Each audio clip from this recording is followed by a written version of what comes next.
बरगिया कन्हैया ने श्री प्रद्युम्न जी को लेकर आए। भगवान के प्रथम विवाह की कथा हम लोगों ने श्रवण करी। सुखदेव जी ने राजन परीक्षित से कहा कि राजन, सत्राजितः स्वजा तनयो कृष्णाय कृतकल्विषः श्यामंतकेन मणिना स्वयमुदम्य दत्तवान्। महाराज परीक्षित, सत्राजित के द्वारा भगवान को कलंक लगा और कहते हैं कि ये सारी चीजें भगवान के हाथ में होती। भगवान को झूठा कलंक लगा श्यामंतक मणि को लेकर। महाराज श्यामंतक मणि भगवान खोज कर लाए। पुनः जाकर के भगवान के शरणागति में महाराज सत्राजित और महाराज सत्राजित की बेटी सत्यभामा भगवान का चरणारविंद ग्रहण किया। सुखदेव से राजन परीक्षित ने प्रश्न किया कि महाराज, आखिर सत्राजित को ऐसी क्या बात हो गई कि भगवान को अपजस लगाने की? सोचिए कि भगवान भी कलंक से नहीं बच पाए। सुखदेव जी कहते हैं कि राजन, एक दिन द्वारिकाधीश के यहाँ महाराज श्री सत्राजित पधारे। ये सत्राजित कौन है? सत्राजित भगवान सूर्यदेव के शिष्य हैं। भगवान सूर्यदेव से इतनी पटती थी इनकी कि दोनों मित्र हो गए। और मित्रता में भगवान सूर्यदेव ने इनको श्यामंतक मणि दिया। और उस श्यामंतक मणि की विशेषता क्या थी? श्यामंतक मणि से 8 भार सोना रोज निकलता था। एक दिन महाराज वही श्यामंतक मणि को सत्राजित धारण करके द्वारिकाधीश के सभा में पधार गए, आ गए। सत्राजिता किम करोद ब्रह्मान कृष्णाय कल्विषम। महाराज सत्राजित श्यामंतक मणि को धारण करके द्वारिकाधीश के सभा में पधारे हैं। और जैसे ही देखा महाराज उनको आते हुए तो दौड़ के द्वारपाल गए और भगवान से कहते हैं कि प्रभु, हे नारायण, हे करुणानिधि, आपसे मिलने के लिए लगता है कि साक्षात भगवान सूर्य आ रहे हैं। नारायणाय नमस्तु शंख चक्र गदाधरम दामोदर विंदाक्ष गोविंदम यदुनंदनम। लगता है हे यदुनंदन, साक्षात भगवान सूर्य आपकी कीर्ति को देख करके चले आ रहे हैं मिलने। आपकी यह कीर्ति बहुत फैली है ना, जिधर देखो उधर आप ही का नाम हो रहा है। इसलिए आज भगवान सूर्य दर्शन के लिए पधारे हैं। थोड़ी देर में महाराज सत्राजित आए। देखा महाराज ये सत्राजित तो नहीं है, लेकिन सूर्य जैसे तेज इनके अंदर भी विद्यमान है, क्योंकि उनके मित्र हैं, उनके शिष्य भी हैं। श्यामंतक मणि पहनकर राजसभा में विराजे हैं। भगवान ने उस श्यामंतक मणि की विशेषता पूछी कि बाबा, ये श्यामंतक मणि जो आप धारण किए इसकी विशेषता क्या है? तो बड़े महाराज अभिमानवश कह रहे हैं, अरे कन्हैया, जानते हो श्यामंतक मणि की विशेषता 8 भार सोना निकलता है इससे। कन्हैया ने कहा, अच्छा एक बात बताओ, कितने परिवार हो टोटल, कितने लोग? महाराज सत्राजित ने कहा 4। कौन कौन? बोले मैं, मेरी पत्नी और मेरा भाई प्रसेन और एक मेरी बेटी सत्यभामा। भगवान मुस्कुराए, बोले सत्राजित से एक बात बताओ, 4 लोग पाने वाले घर में 8 भार सोना क्या करोगे? इन सब चीजों की आवश्यकता तो हमारे यहाँ है, यहाँ होती तो इससे न जाने कितने महाराज दिनों की कल्याण हो जाता। मुझे लगता है कि श्यामंतक मणि आप मुझे दे दो। और जब इतना कहा, महाराज सत्राजित ने कहा कि मुझे आना ही नहीं चाहिए। कन्हैया मुझसे श्यामंतक मणि चाहते हैं। सत्राजित ने श्यामंतक मणि देने से मना कर दिया, नहीं दिए, राज्यसभा से चले गए। महाराज एक दिन सत्राजित के भाई प्रसेन उसी श्यामंतक मणि को पहनकर शिकार के लिए गए। महाराज एक सिंह ने उनके ऊपर आक्रमण किया और उनको मार के चट कर गया महाराज। अब उसको श्यामंतक मणि से तो कोई मतलब था नहीं, श्यामंतक मणि वहीं पड़ी मिली महाराज। तो श्री जामंत जी महाराज उसी रास्ते जा रहे थे, श्यामंतक मणि को देखा, बड़ी दिव्य थी, सो उठा लिया और लेके आए अपनी कुटी में महाराज, और अपनी व्यवस्था हो श्यामंतक मणि अपने बेटी को दे दी। जामंती उस श्यामंतक मणि को धारण करती है। इधर महाराज सत्राजित को जब पता चला कि प्रसेन का महाराज वध हो गया है, तो इसीलिए कहते हैं कि कभी कभी क्या होता है कि कुछ बोल देना भी हमारे लिए हानिकारक साबित हो जाता है। आप किसी को कभी धमकी दे दीजिए और अचानक कभी कोई घटना अगर घट जाए तो जिसने किया है उस पर तो बाद में देखा जाएगा, पहले तो वही चर्चा होगी कि फला व्यक्ति ने ऐसा कहा था, हो सकता है उन्हीं का काम होगा। महाराज सत्राजित का तो मन एकदम गोविंद के प्रति ही गया। उन्होंने कहा कि उन्होंने श्यामंतक मणि की चर्चा की थी, हो सकता है कि कन्हैया ने ही श्यामंतक मणि के लिए हमारे भाई को मार दिया। भगवान पर कलंक लगा, धन्य है। महाराज श्री गर्गाचार्य जी को बुलाया। भगवान ने कहा कि गुरुदेव मुझे कलंक क्यों लगा? गर्गाचार्य जी मुस्कुराए, बोले कन्हैया तुमने भी एक बार चौथ का चंदा देखा था। अपने कलंक को मिटाने के लिए भगवान श्यामंतक मणि लेने के लिए निकलते हैं। ढूंढते ढूंढते भगवान आज उस वन में पधारे जहां पर प्रसेन की हत्या हुई थी। वहीं से महाराज सिंह के पद चिन्हों के बाद में महाराज ऋक्ष के पद चिन्हों को देखा, पैरों के निशान को। तो भगवान समझ गए कि सिंह तो श्यामंतक मणि क्या करेगा, लेगा नहीं। हो सकता है महाराज किसी ऋक्ष ने लिया हो। और भगवान उन्हीं पैरों के निशान के सहारे श्री जामंत जी महाराज के खुटी पर पधारे हैं। वहां पर देखा कि श्यामंतक मणि जामंती धारण की है, सो भगवान ने मांगा, देवी ये श्यामंतक मणि हमारी है, इसे हमें दे दो। तो जामंत जी महाराज की पुत्री जामंती देख करके भगवान को डर गई, सो अंदर भागी, जाकर के जामंत जी को लेके आई। और जामंत जी आए तो जामंत जी महाराज इतनी वीर थे कि रामावतार में भगवान के साथ जामंत जी रहे, लेकिन जामंत जी लड़े नहीं, कहीं नहीं लड़े। क्यों?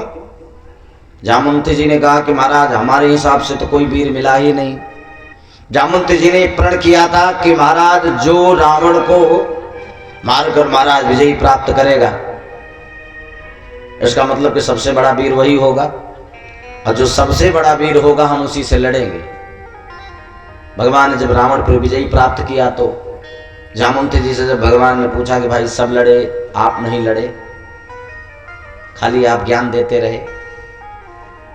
तो जामंत जी ने कहा किससे लड़ जाता? मैंने सोचा था कि जो सबसे बड़ा वीर होगा उसी से लड़ेंगे, तो सबसे बड़े वीर तो आप ही हैं, तो हम सोच रहे हैं आप ही से लड़ जाएं।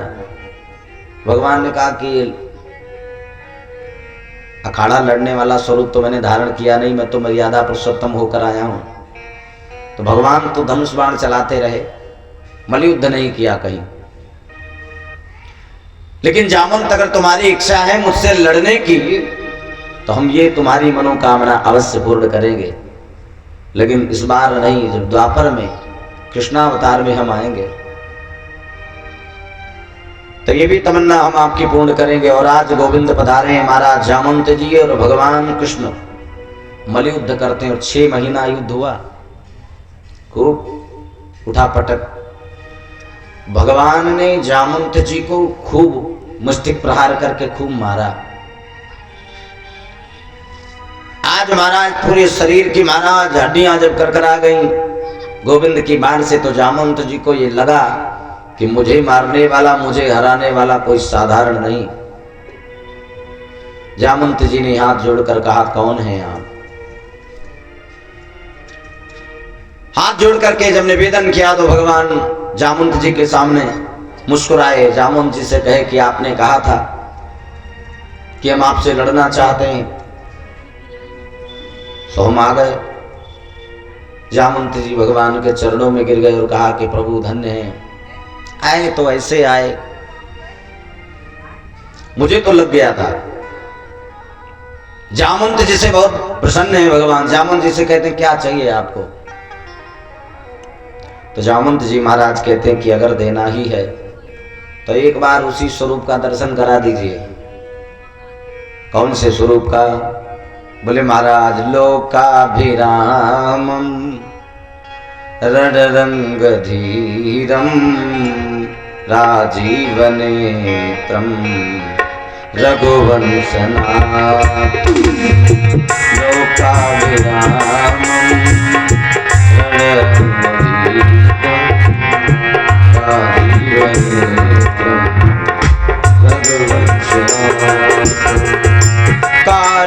कारुण्यरूपं करुणाकरन्तं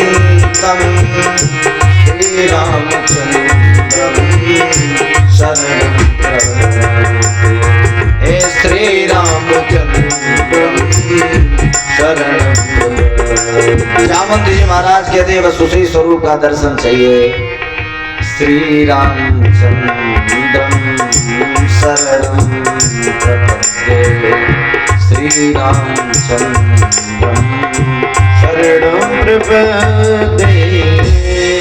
जामवंत जी ने जब निवेदन किया तो भगवान प्रकटे। महाराज पूरा दरबार प्रकट हो गया। बोलो राम दरबार की जय। पूरा दरबार प्रकट हो गया। जामवंत जी ने दर्शन किया, प्रसन्न हो गए। एक इच्छा और है। क्या? बोले मेरी एक बेटी है जिसका नाम जामवंती है, और प्रभु हम चाहते हैं कि आप उसके साथ परिग्रहण करें, उसे आप अर्धांगिनी स्वीकार करें, फिर समझूंगा कि आपने हमारे ऊपर कृपा करी। भगवान ने जामवंत जी की बात मानी। उनकी बेटी जामवंती जी के साथ भगवान ने परिग्रहण किया। अब जामवंती जी के साथ भी भगवान का विवाह हुआ। जामवंती को लेकर के द्वारिका आए। श्यामन तक बड़ी लाकर के महाराज भगवान ने सत्राजित को दिया। सत्राजित ने श्यामन तक बड़ी पा करके अब बड़ा पश्चाताप हो रहा है कि भगवान के ऊपर मैंने नाक में कलंक लगाया।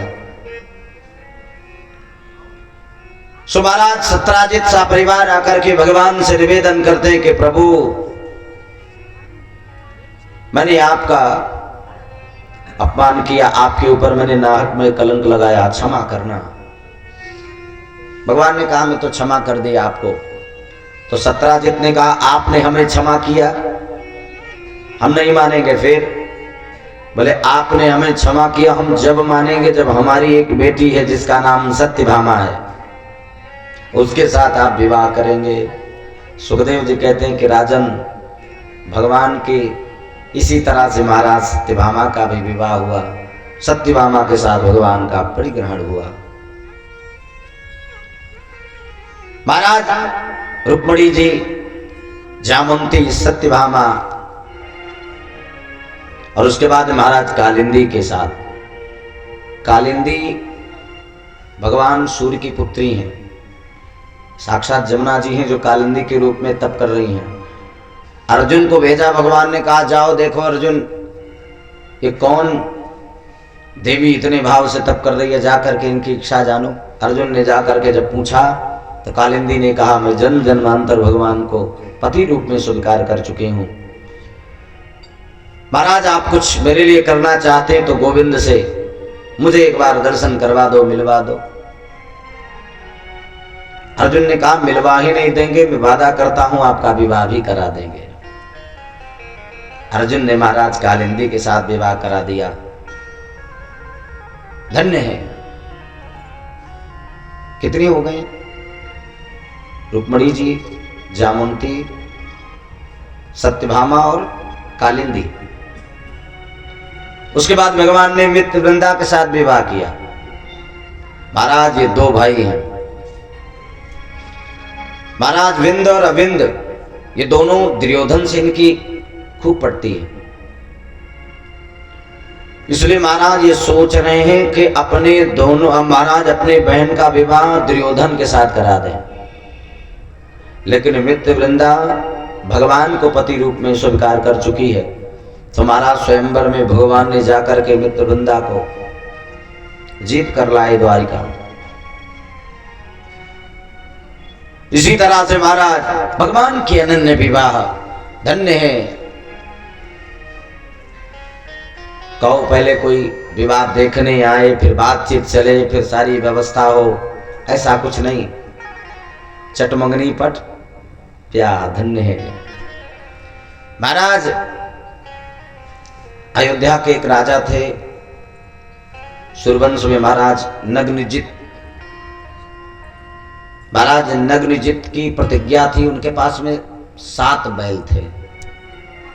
उनकी प्रतिज्ञा थी महाराज एक साथ 7 बैलों के महाराज नाक में रस्सी डाल दे अगर कोई, उसी के साथ हम अपनी बिटिया सत्या का विवाह करेंगे। एक दिन भगवान बांके बिहारी लाल अवध नग्नजित के दरबार में पधारे हैं, और जब जाना कि भगवान आए हैं महाराज, तो नग्नजित ने बड़ा सुंदर स्वागत किया, चरण पखारे, आसन दिया और कहा कि गोविंद मैं आपके लिए तो अपनी पुत्री देने के लिए तैयार हूं। गोविंद ने कहा जो आपने प्रतिज्ञा किया है उसको सिद्ध कर मैं लेकर जाऊंगा। और भगवान ने नग्नजित के 7 बैलों को एक साथ ही नाथा, नाथ करके महाराज सत्या को लेकर के द्वारिकापुरी आए। महाराज सत्या के बाद गोविंद ने भद्रा और महाराज मद्र देश की राजकुमारी लक्ष्मणा के साथ भगवान ने विवाह किया। ये भगवान की 8 पट रानियां हैं, रुक्मणी जी, जामुंती, सत्यभामा, कालिंदी, मित्रवृंदा, सत्या, महाराज भद्रा, लक्ष्मणा, 8 तो विवाह ऐसे हो गए। अब 16,100 विवाह। महाराज एक भौमासुर नाम का राक्षस था, उसने भी महाराज प्रतिज्ञा किया था कि जिस दिन 16,108 राजकुमारियां हमारे कारागार में उपस्थित होंगी उसी दिन समय सबके साथ विवाह करेंगे। और महाराज सबको कारागार में कैद कर रखा है। एक दिन सारी राजकुमारियों ने महाराज 16,100 सबने हाथ जोड़ करके गोविंद से निवेदन किया कि हे प्रभु, हे मधुमाधव मथन बरेंज, हे सब करुणा सिंधु, हे मधुमाधव मथन बरेंज, हे सब करुणा सिंधु, हे सब करुणा सिंधु।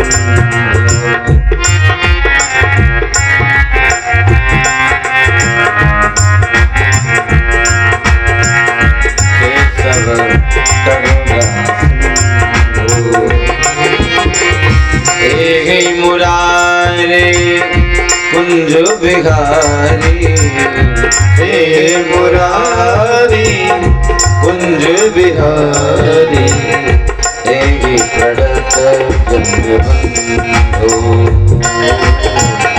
हे प्रणत जगबंधु। महाराज सारे राजकुमारियों ने जब गोविंद से निवेदन किया तो भगवान कहाँ ठहरने वाले महाराज चल पड़े और आकर के महाराज राक्षस का वध कर राजकुमारियों को कारागार से मुक्त किया और कहा कि अब आप सब स्वतंत्र हैं, जहां मन करे जा सकती हैं। सारी राजकुमारियों ने कहा कहां जाएं, ये समाज है, लोकलाज महाराज, यहां अगर चली भी जाऊंगी पिताश्री अगर स्वीकार कर लेंगे तो समाज स्वीकार नहीं करेगा, क्योंकि महाराज इस दुष्ट के यहाँ से जब हम स्वतंत्र होकर के जाएंगे तो कोई इस पर तो विश्वास करेगा नहीं, ना मुझ पर करेगा। मैं कितनी भी पवित्र हूं, लेकिन महाराज समाज दोष लगाने में देर नहीं लगाता। इसलिए हम चाहते हैं कि आप ही हमें पत्नी रूप में स्वीकार करें। भगवान ने 16,100 राजकुमारियों के साथ विवाह किया। अब भगवान के कितने विवाह हुए? 16,108। बोलो द्वारिकाधीश भगवान की जय।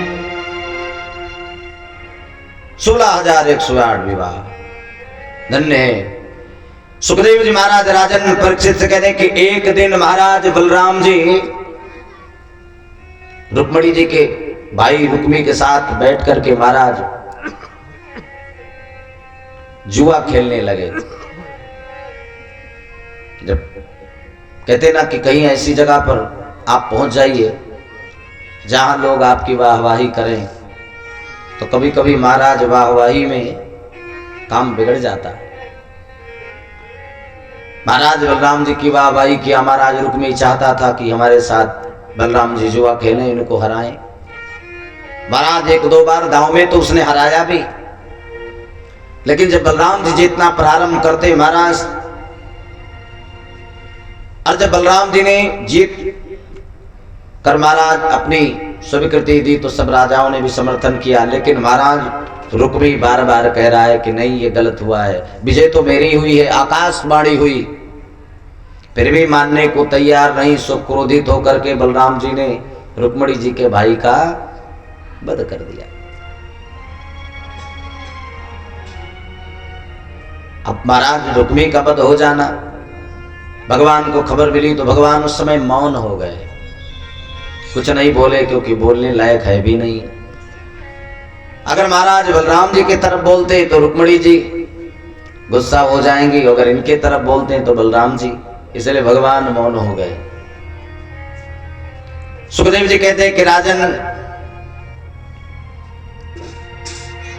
भगवान के पुत्र महाराज श्री प्रद्युम्न जी एक दिन बाणासुर की पुत्री उषा ने अपनी पास में बहुत खास सखी जिसका नाम चित्रलेखा था, उसके द्वारा माना स्वप्न में देखे हुए अनिरुद्ध के चित्र को महाराज उसकी महाराज कापी निकलवाई और कहा कि एक काम करो, इनका हरण करके ले आओ, क्योंकि यही हमारे पति हैं।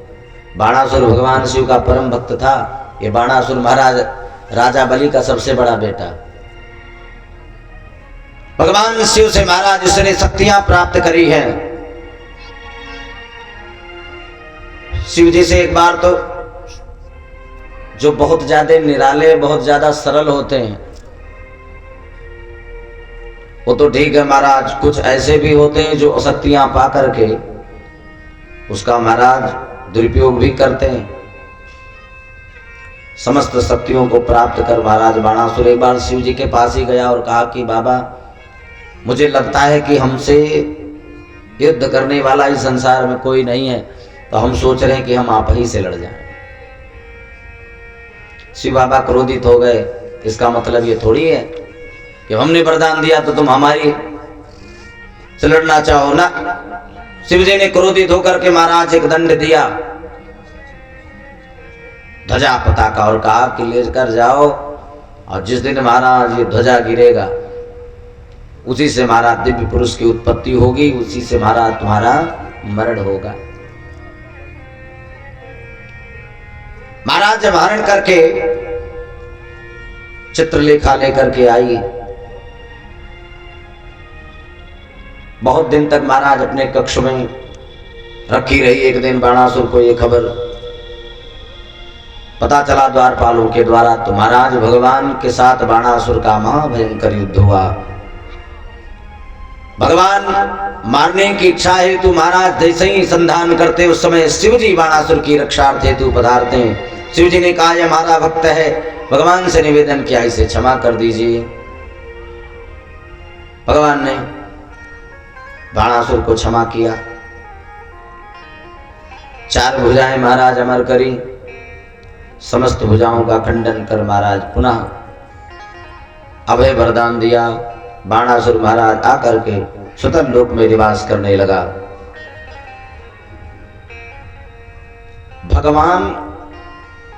भगवान तो भगवान है, इंसान को भगवान नहीं बनना चाहिए, क्योंकि जिस दिन आप अपने आप को भगवान समझना प्रारंभ करेंगे वहीं से पतन प्रारंभ हो जाएगा। महाराज काशीराज पौंड्रुक ने यही किया, और आजकल के पंथ भी अपने आप को भगवान ही मानते हैं। भगवान की कृपा रहती है, भगवान की कृपा ही हमारे लिए पर्याप्त है। भगवान तो भगवान है। महाराज काशीराज पौंड्रुक को अपने आप को भगवान मान रहा है, स्वयं को महाराज वसुदेव कह रहा है। और महाराज जब अपने आप को लोग भगवान मानना प्रारंभ करते हैं तो भगवान को भी हंसी आती है। ये धन्य है, कितना महाराज मंद है ये मनुष्य। पौंड्रुक ने कई बार संदेशा कन्हैया को भिजवाया कि हमारी शरणागति स्वीकार कर लें, क्योंकि महाराज आज के ये कन्हैया हम ही हैं, आज के कृष्ण हम ही हैं, चक्र सुदर्शनधारी हम ही हैं। महाराज नकली चक्र बना लेना, नकली हाथों का महाराज आविष्कार करा देना। आजकल तो ऐसी ऐसी झांकी बना देते हैं कि आप सोच में पड़ जाएंगे। बिल्कुल भगवान के दिव्याति दिव्य दर्शन देखते रह जाएंगे, लेकिन वो सारी चीजें केवल दिखावा है। काशीराज महाराज पौंड्रुक बिल्कुल सब व्यवस्था कन्हैया जैसा बनाया है।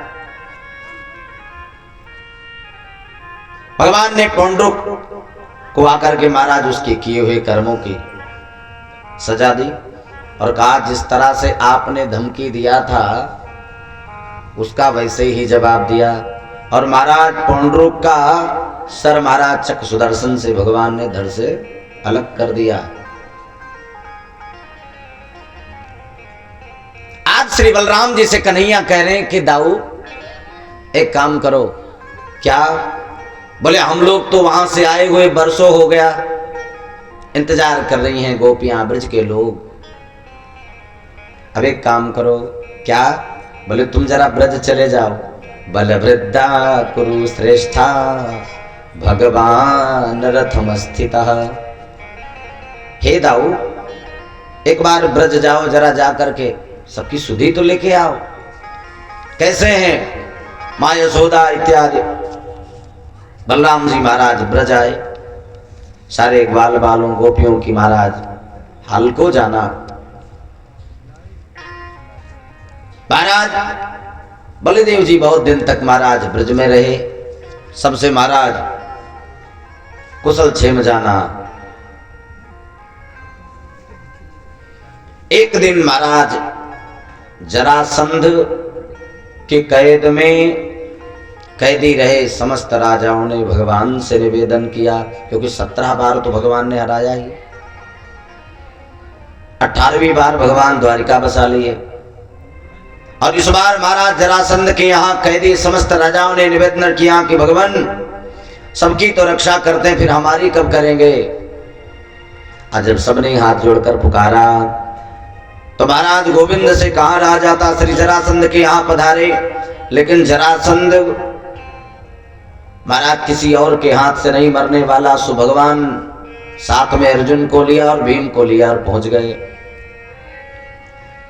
जब से ब्राह्मणों ने अनुष्ठान किया विजय, उसी दिन से ब्राह्मणों के प्रति संतों के प्रति अगाध श्रद्धा जगी है। और भगवान जब जरासंध के यहाँ पधारते हैं तो ब्राह्मण वेश में गए, बढ़िया से चोला वाला। आजकल तो सबसे सब कर्म छुपाना है तो यही चोला धारण कर लीजिए, सारे कर्म छुप जाते हैं आजकल तो। भगवान अर्जुन को लिए, साथ में महाराज भीम को लिए और पहुंच गए जरासंध के यहाँ। इति मागाधरुद्धम भवदर्शनम कक्षिणः। भगवान तीनों संत के वेश में महाराज जरासंध के यहाँ पधारे हैं। जरासंध ने देखा तो सोचा कि कोई संत आए होंगे। आहा अहो भाग्य है हमारा, बिनु हरि कृपा मिले नहीं संता। भगवान मुस्कुराए, बोले वाह इतनी बड़ी बड़ी बातें संतों के विषय में कहां से, चलो कम से कम अगाध श्रद्धा तो जगी। महाराज बड़ी कृपा है, कहिए विप्रदेव महाराज कहां से पधारे, क्या सेवा करें। भगवान ने कहा मुझे कुछ नहीं, से बड़ा नाम सुना है आपका। जरासंध ने कहा महाराज अब क्या नाम सुने हैं, कुछ आप लें तो फिर जाने। भगवान ने कहा नहीं मुझे कुछ लेना नहीं है, कुछ मांगना है। क्या मांगना है? बोले ऐसे नहीं, संकल्प करिए। क्यों? कहीं मुकर गए तो? क्या संकल्प करना है बताओ। बोले मुझे कुछ नहीं चाहिए, बस ये संकल्प करना है कि हम तीनों में से किसी एक के साथ आपको लड़ना है। जरासंध मुस्कुराया, बोले महाराज क्या हंसी करते हैं, संतों के साथ क्यों लड़ेंगे हम? अरे बड़ा भाव है, हम ब्राह्मणों से युद्ध नहीं, तो पूजनीय है हमारे लिए, क्यों लड़ेंगे। भगवान ने कहा नहीं हम तीनों में से किसी एक के साथ लड़ना होगा, यही संकल्प करना है।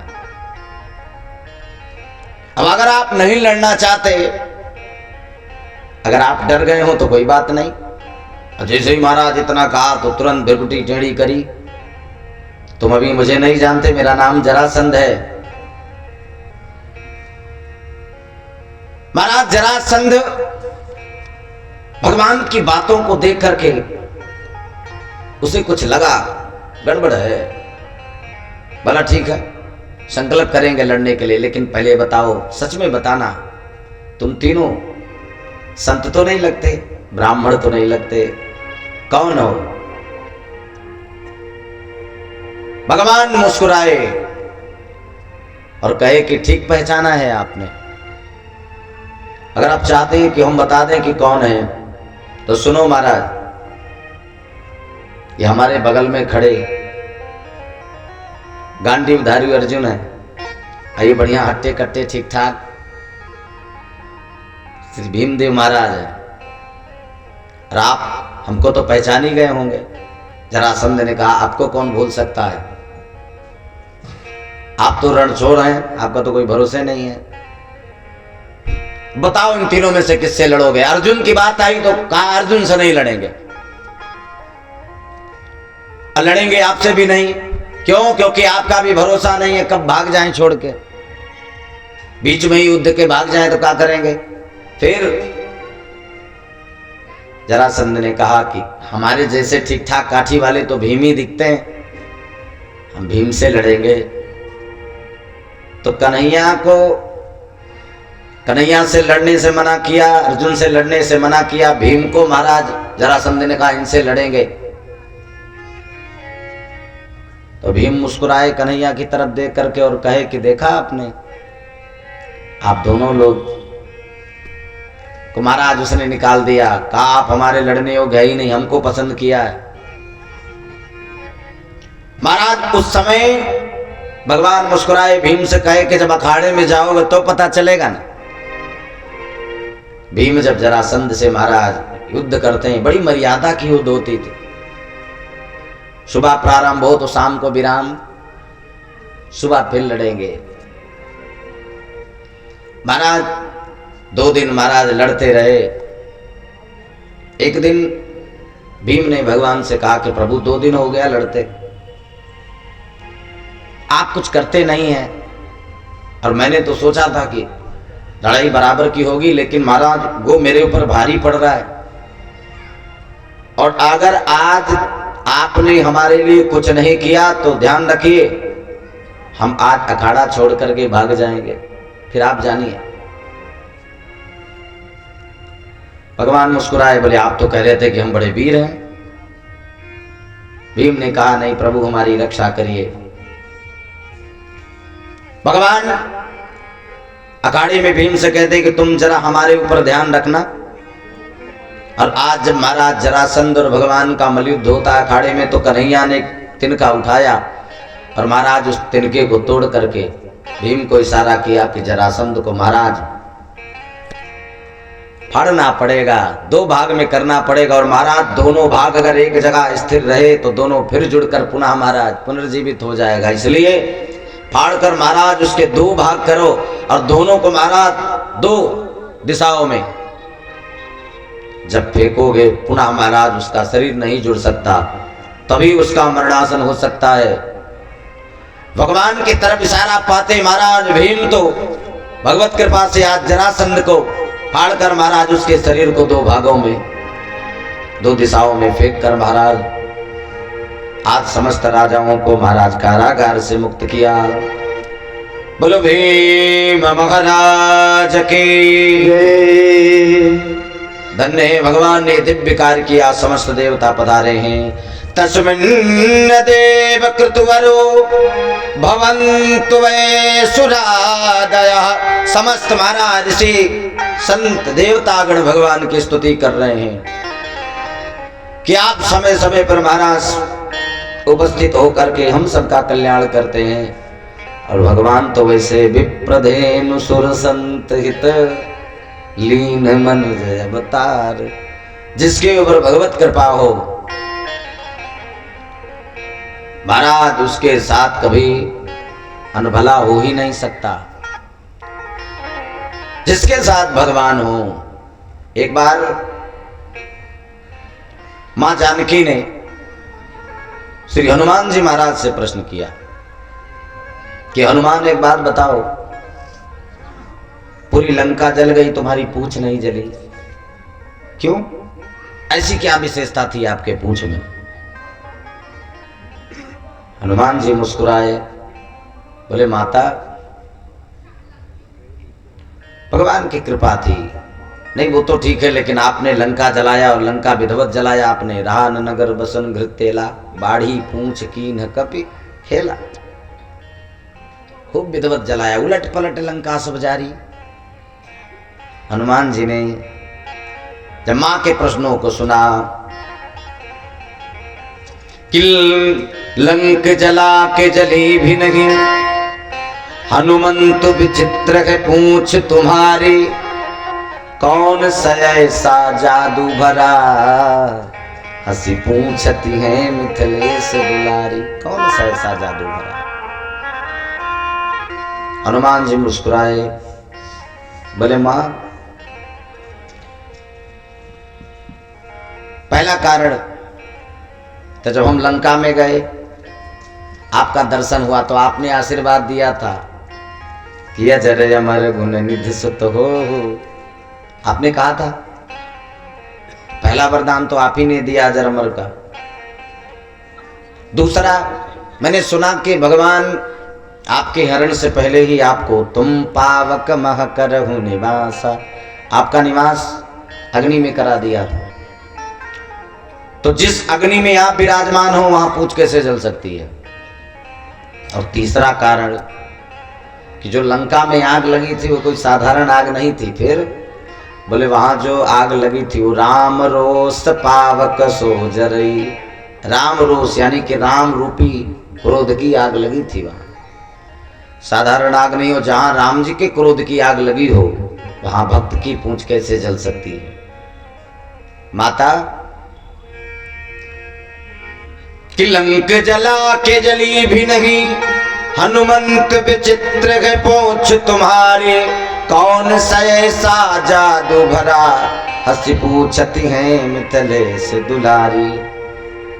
हनुमान जी कह रहे हैं कि आगे हैं श्री राम, पीछे है रहस्य भारी, वरना बना भला बानर को पूछता कौन, श्री राम के पीछे है पूंछ हमारी। जो संसार में भगवान के पीछे अपनी पूंछ रखते हैं उनकी पूंछ पूरे संसार में है, और जो भगवान के आगे आगे अपनी पूंछ रखते हैं माता उन्हीं के पूंछ जलते हैं। और हमारे ऊपर तो भगवान की बड़ी कृपा है। सुखदेव जी महाराज राजन परीक्षित से कहते कि माधव गोविंद की कृपा महाराज जिसके ऊपर होती